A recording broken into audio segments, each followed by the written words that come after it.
and thank you for joining us again today for another Success Online video. We're super happy to have you here with us, and we've been able to hear from so many great leaders around the Pacific in the last couple of months. And we've got the privilege of hearing from another great leader who's joining us all the way from Nowra. So I want to introduce to you today Cindy Bryce. She is a mother of three children, aged 14, 7 and 1. And in addition to helping out her husband with his transport business, she's been building her business with Nu Skin for the last 4 years. So we're excited to have her here with us today and to be able to share some tips and some key points on how you can be more successful in your business, given all the other responsibilities that you may have during your day. So, hey, Cindy, thanks for joining us again today. How are you doing? Yeah, good. Thank you. Thanks so much for having me. It's a privilege to be asked to do a Success Online video. We have and who have you got with us today? Little Miss Aria. Little Aria. Hey, Aria, how you doing?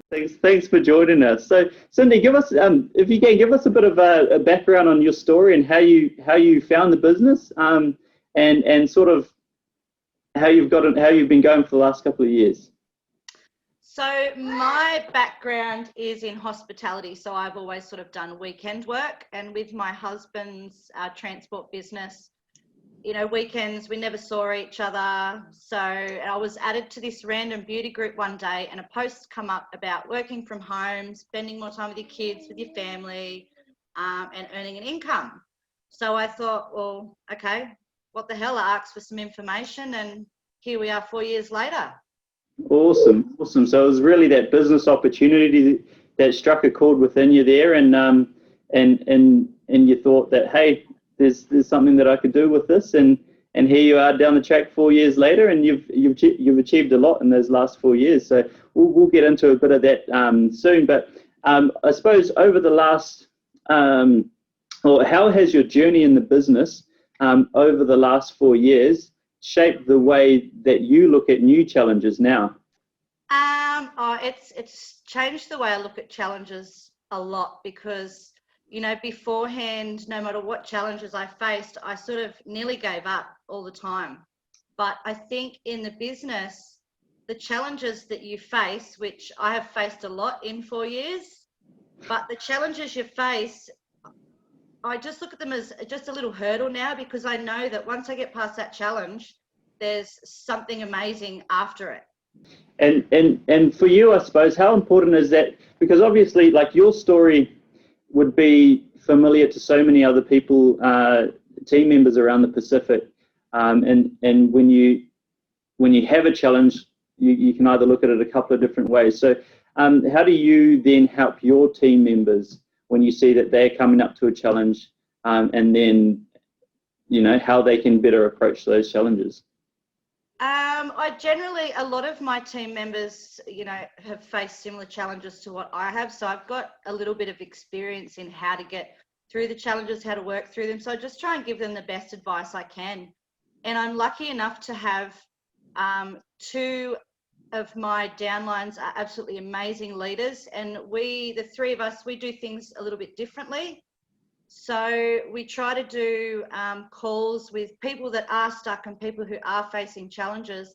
So they're not just getting my point of view and my advice, but they're also getting it from two of my amazing leaders as well. So they're getting three lots of advice. So they can pick and choose how they want to get through that challenge, because they've got so much advice. Yeah, and I suppose that whole essence of, you know, you've been growing as a leader, but you've built good leaders as well. You've been able to help other people become leaders that are now, as you said, like, you know, having three different people, being able to offer advice and help and tips, because you've all got different ways and perspectives on how that they can overcome that hurdle. And I think all that bit of information will be there as a, you know, a good support for those struggling team members. So that's awesome.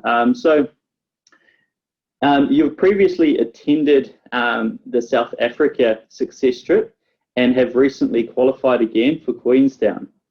What lessons have you learned along the way that can encourage others to set that as a goal? Okay, lessons I've learned along the way. I think when I first found out about success trips, I thought, oh, there's no way I'll qualify for one of them. Like, that's just, it's too good to be true. But I guess the lessons I've learned is work hard, because it is possible for anyone. If I can get in 2 years in New Skin, if I can get on a success trip, anyone can. Put it on your goal board, or post-it notes or something like that you're going to be looking at every day, and it's going to put that in your mind every day that I want to get there, I want to get there, I want to get there. And it's possible for anyone. And I tell everyone right now, when you go on a success trip, you feel like royalty. New Skin treats you like royalty. It's pretty much 5-star, red carpet rolled out everywhere, and you get to meet the lovely men and women at corporate who run the show. And you also get to meet so many different New Skin people from all over the Pacific. Like, I've met so many people in South Africa that I'm still connected with today. Yeah, and I think that's an interesting point that you raised. Is like success trips, they're a challenging goal, but you set that goal, and like you said, you have it on your vision board. You look at it every day. But the value isn't just in you go and get to relax and enjoy all the amazing things that you get to do on a success trip, but it's creating those connections with corporate New Skin. It's creating those connections in and amongst the New Skin market as a whole, and meeting other distributors. So I think that's a very interesting point that you raised there. So look, we're excited to have you qualify for Queenstown, and we're definitely looking forward to that. It's going to be another epic trip. So thanks for sharing. So and I think we touched on this a little bit before about helping out those struggling team members. But do you have any key things that you look for?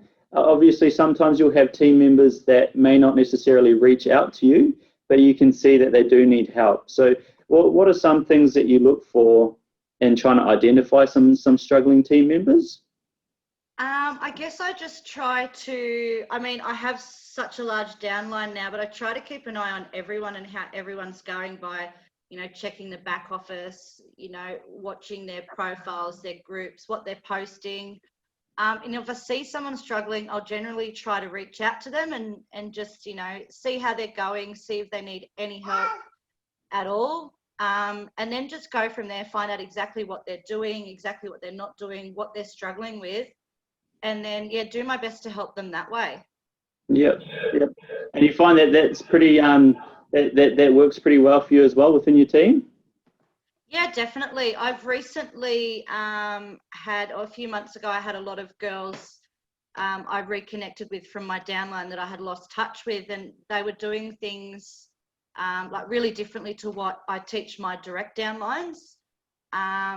So I worked with them, got them back up and running, and they're all going fantastic now. I try to check in with them, once a week, once a fortnight, to see if they need any help in any aspects of the business, but they all seem to be going great.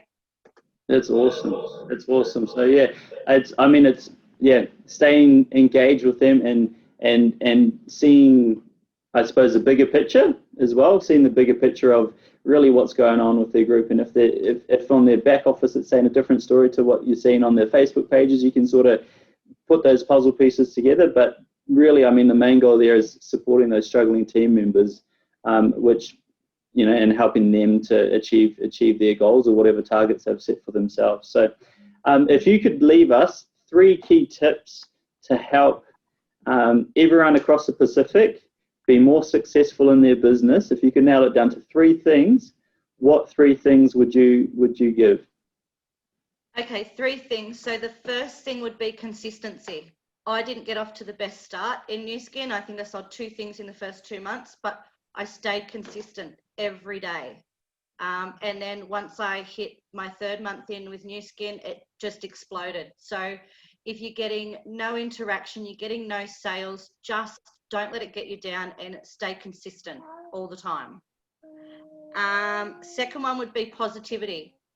You're getting no sales, you're getting no recruits, you get down, you start to get all negative. Don't do that. It's the worst thing you could do. no matter what you do, stay positive and just keep thinking to yourself, I can do this, I've got this. And that makes a big difference. Like if you've got a really negative mindset, it's going to affect your business, and it's going to affect the way your business looks to people on social media or at showcase parties, whichever you're doing. But if you stay positive no matter what, it's going to make a big difference. Yeah. And so did you have one more thing for us here? Oh, yes. So my third thing is work hard. So no good ever comes from not doing any work. You're not going to get into this business, do nothing, and expect to go anywhere, because it's not going to happen. No matter what you do, if you want to succeed in this business, you've got to work hard. You've got to put in the time. You've got to put in the work. And I'll tell you right now, it pays off 100%. Yeah. Well, honestly, thank you so much for your tips. I think your story is absolutely amazing. And even now on this call, you know, you're still being a mum. You're working your business. You know, this is the reason why you signed up and did New Skin in the first place. And I mean, the results that you've had over the last 4 years have been amazing. And I mean, I didn't know you beforehand, but I'd say the person that you are today is a whole lot different to the person that you were when you first joined the business. And you're able to help others. And I think that's the real essence that comes back down to it at the end of the day is, you know, you've helped yourself, but you're also able to help others. And so thanks for joining us today. Thank you so much for all your insights and your tips. Definitely for anybody that's watching this Success Online video, there are going to be so many people out there in your business that have been in the same or similar situations as Cindy, and this is her story. So it's a story of hard work. There's challenges along the way, but that consistency that she talked about and that working hard is going to be something that's universal for success in everything that you do. So thanks again, Cindy, for joining us. And we'll catch up with you again soon. Perfect. Thanks so much for having me. All right. Bye-bye.